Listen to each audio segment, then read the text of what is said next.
Hi, this video will focus on some battle guide. This is not a flex video, I promise. I'm pretty sure many players complain they stuck on lesson 33. Well, good news, the devs has lowered the opponent's strength by 30,000. I don't get all 3 stars and I'm way behind on my hard lessons because my cards are still weak but at least they met the minimum requirement to get a 1-star pass. Anyway, back to the 30,000 difference. 30k difference does matters because usually by lesson 30 and above, you can still pass if your strength is 30,000 weaker than your opponent. First, let's talk about cards. Try to get new cards.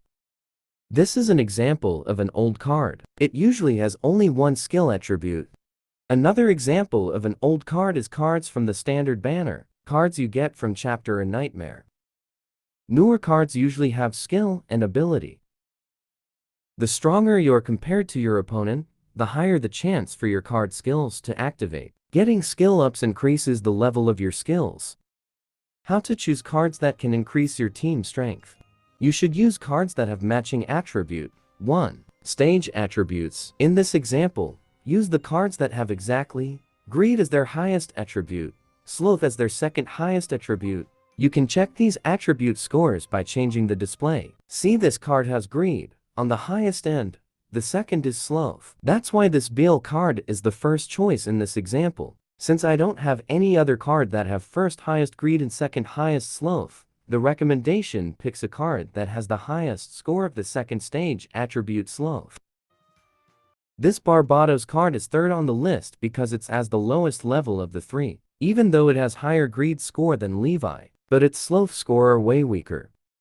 So the overall total Greed plus Sloth scores for each cards are as follows. 2. Matching the opponent's skills. If you have cards that can counter your opponent's skills, it's your advantage. Use the magnifying glass button to show your opponent details.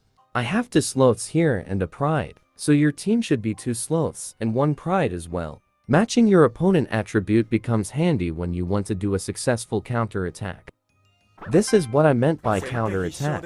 You know, it's easier to beat, plus you score really high when you beat them on a 3 versus 3 combo.